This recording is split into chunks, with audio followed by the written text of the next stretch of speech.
ഭക്തി കൈക്കൊണ്ടു കേട്ടുകൊള്ളുവിൻ ചൊല്ലിയിടുവൻ എത്രയും ചുരുക്കി ഞാൻ രാമമാഹാത്മ്യമെല്ലാം. ബുദ്ധിമത്തുക്കളായൊരിക്കഥ കേൾക്കുന്നാകിൽ ബദ്ധരാകിലുമുടൻ മുക്തനായി വന്നുകൂടും.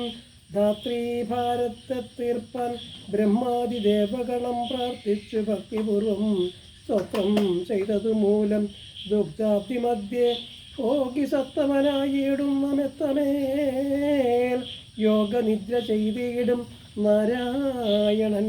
ധാത്രീ മണ്ഡലം തന്നിൽ മാർത്താണ്ഡകുലത്തിങ്കൽ ധാത്രീന്ദ്രവീരൻ ദശരഥനു തനയനായി രാത്രിചാരികളായ രാവണാദികൾ തമ്മെ മാർത്താണ്ഡാത്മജപുരം പ്രാപിപ്പിച്ചൊരു ശേഷം അദ്യമാം ബ്രഹ്മത്വം പ്രാപിച്ച വേദാന്തവാക്യവേദ്യനാം സീതാപതി ശ്രീപാദം വന്ദിക്കുന്നേൻ.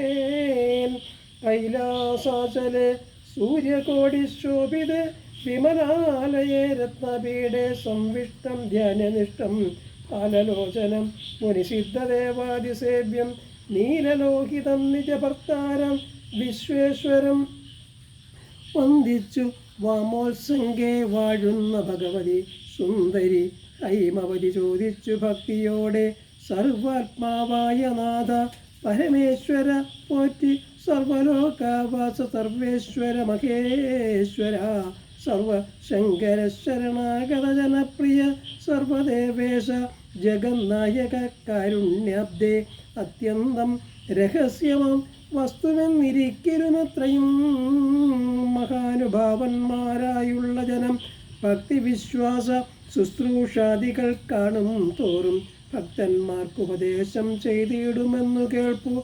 ആകയാൽ ഞാനുണ്ടെന്നു നിൻ തിരുവടി തന്നോടാകാംക്ഷ പരവശ ചേതസ ചോദിക്കുന്നു. കാരുണ്യമെന്നെ കുറിച്ചുണ്ടെങ്കിൽ എനിക്കിപ്പോൾ ശ്രീരാമദേവതത്വം ഉപദേശിച്ചിടണം. തത്വഭേദങ്ങൾ വിജ്ഞാനജ്ഞാന വൈരാഗ്യാദി ഭക്തിരക്ഷണം സംഖ്യാ യോഗഭേദാദികളും ക്ഷേത്രോപാവസഫലം യാഗാദികർമ്മഫലം തീർത്ഥസ്നാനാദിഫലം ദാനധർമാദിഫലം വർണ്ണധർമ്മങ്ങൾ പുനരാശ്രമധർമ്മങ്ങളും ഒന്നല്ലും എന്നിവയെല്ലാം എന്നോടൊന്നൊഴിയാതെ വണ്ണം നിൻ തിരുവടിയൽ ചെയ്തു കേട്ടതു മൂലം സന്തോഷമകതാരിൽ ഏറ്റവും ഉണ്ടായി വന്നു.